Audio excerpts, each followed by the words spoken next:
Annyeonghaseyo. Berjumpa lagi dalam belajar di rumah bersama Bu Hana. Jangan lupa ya, klik tombol subscribe dan bunyikan loncengnya. Kamsahamnida.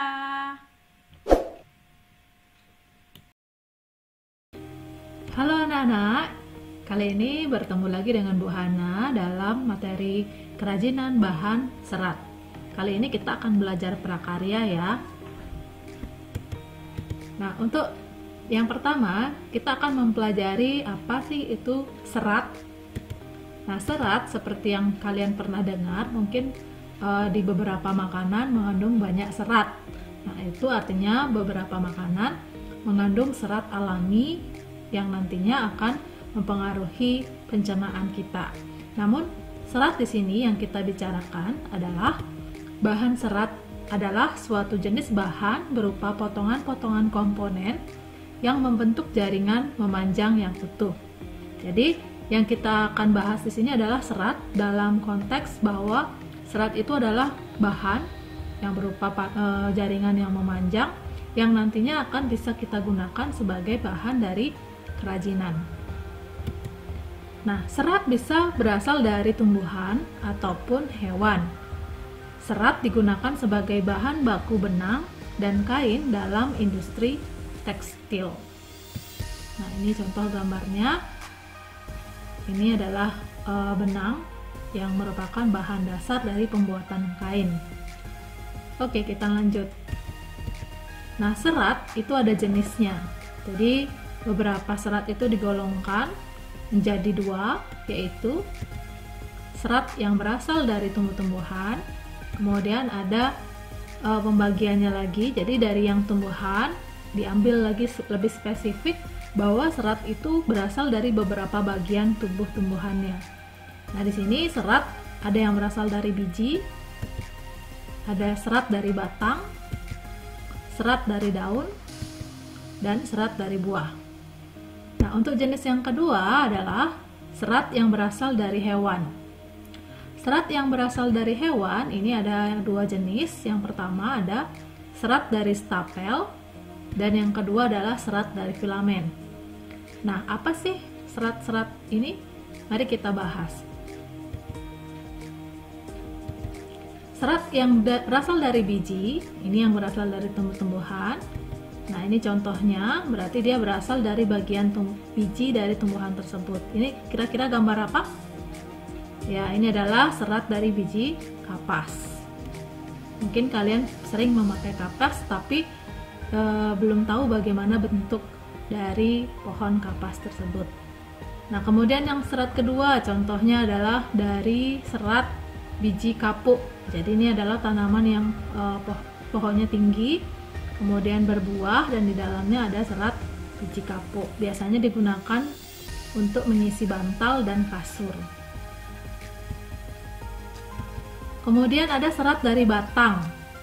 Serat dari batang ini contohnya, nah ini kalian lihat sini ada 4 contoh. Ada serat batang anggrek, ada serat batang pohon melinjo, ada serat batang mahkota dewa, dan serat batang pohon beringin. Serat-serat dari batang ini nanti akan dicari, diolah menjadi serat, kemudian akan dirubah menjadi bahan tekstil ataupun bahan kerajinan. Nah, kemudian serat yang berasal dari daun. Nah, ini contoh gambar serat yang sudah dirubah menjadi serat, yang tadinya daun dirubah menjadi beberapa helai serat. Nah, ini kalau serat dari daun ini, contohnya ada serat daun mendong.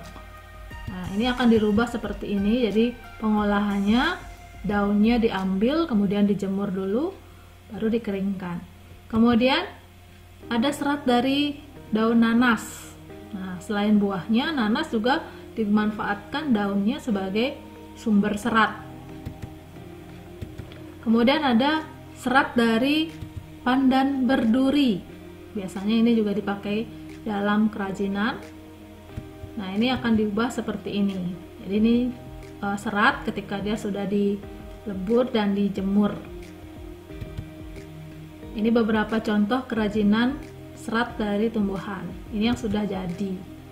Nah, ini misalnya ada tas atau kerajinan tas dari atau yang terbuat dari eceng gondok, batang eceng gondok.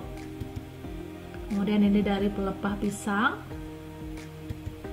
Ini dari batok kelapa dan ada dari bambu. Ini berasal semuanya dari serat. Entah serat daun, serat batang, dan lain-lain. Nah, kemudian serat dari hewan, yang pertama itu ada serat dari stapel. Artinya, kalau serat dari stapel, dia berbentuk rambut hewan, seperti rambut yang diambil dari bulu domba, alpaka, kelinci, dan lain-lain.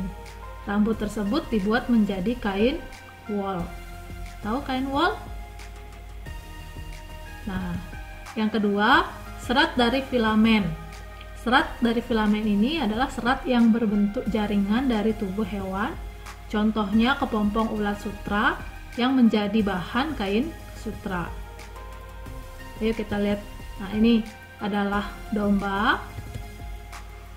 Kemudian ini adalah alpaka. Nah, jadi kedua hewan ini mirip karena dia ditutupi oleh rambut yang tebal. Namun untuk alpaka lehernya lebih panjang.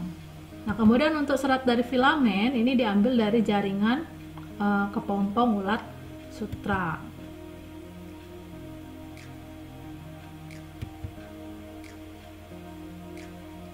Kemudian ini beberapa contoh kerajinan serat hewan. Ini ada benang wol, kain sutra, kemudian ini sepatu untuk musim dingin, serta bolero atau jaket. Ini terbuat dari serat dari hewan. Nah, kemudian berikutnya kita akan pelajari syarat-syarat perancangan kerajinan. Apa saja syaratnya?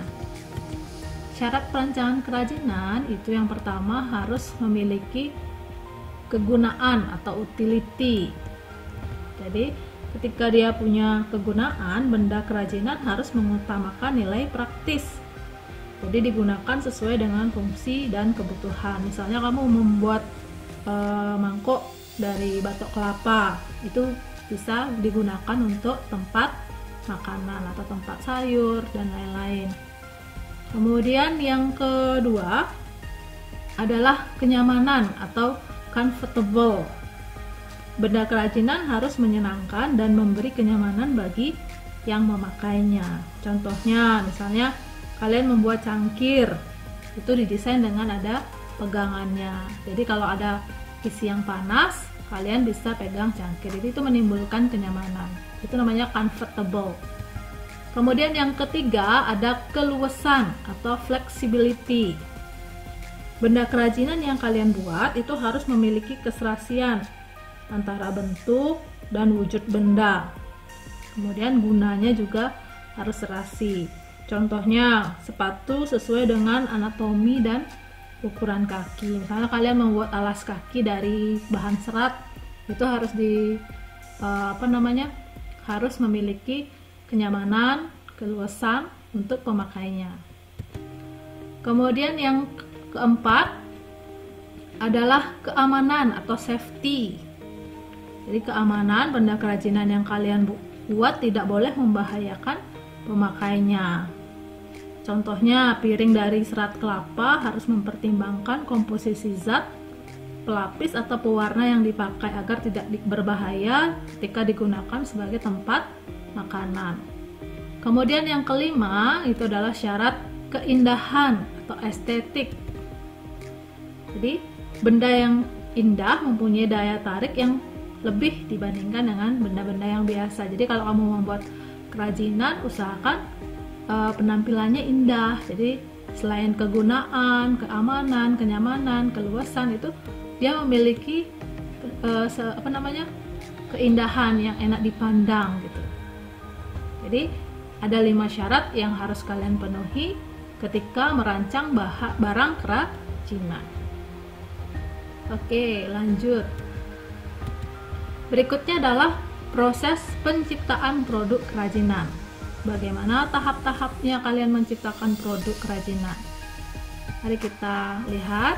Jadi proses penciptaan produk itu dimulai dari menentukan bahan dan jenis kerajinan. Jadi kalian menentukan dulu bahannya apa, jenis kerajinannya apa. Misalnya bahannya dari serat tumbuhan, jadi kalian sudah tentukan dari awal. Kemudian menggali ide dari berbagai sumber. Kalian bisa searching di Google atau di buku paket, sudah ada banyak sekali contoh barang kerajinan. Kemudian yang ketiga, membuat beberapa sketsa karya. Digambar dulu di buku bagaimana bentuknya, ukurannya berapa, supaya nanti nggak asal potong, karena kalau sudah bahannya terpotong nanti itu akan susah membentuknya. Nah, kemudian untuk yang keempat, tentukan sebuah karya yang terbaik. Jadi karyamu yang terbaik yang mana, yang bagaimana gitu. Kemudian kumpulkan bahan dan alat, jadi mulai mengumpulkan apa bahan yang akan digunakan, apa-apa yang bisa kalian gunakan untuk hiasan. Kemudian alat-alat yang diperlukan, misalnya ada gunting, jarum, benang, lem, kancing, dan lain-lain.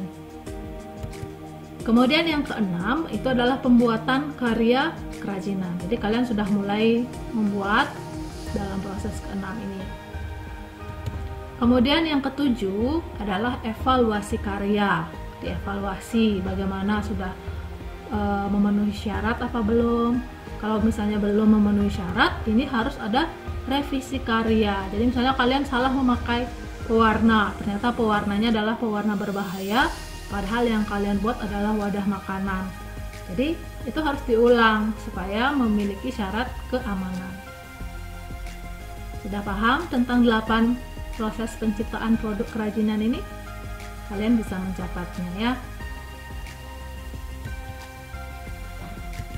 Nah, setelah menonton dan mempelajari video singkat ini, maka kamu harusnya sudah mengerti beberapa poin seperti apa itu serat. Jadi di awal Ibu sudah jelaskan. Kemudian jenis-jenis serat ada berapa jenis.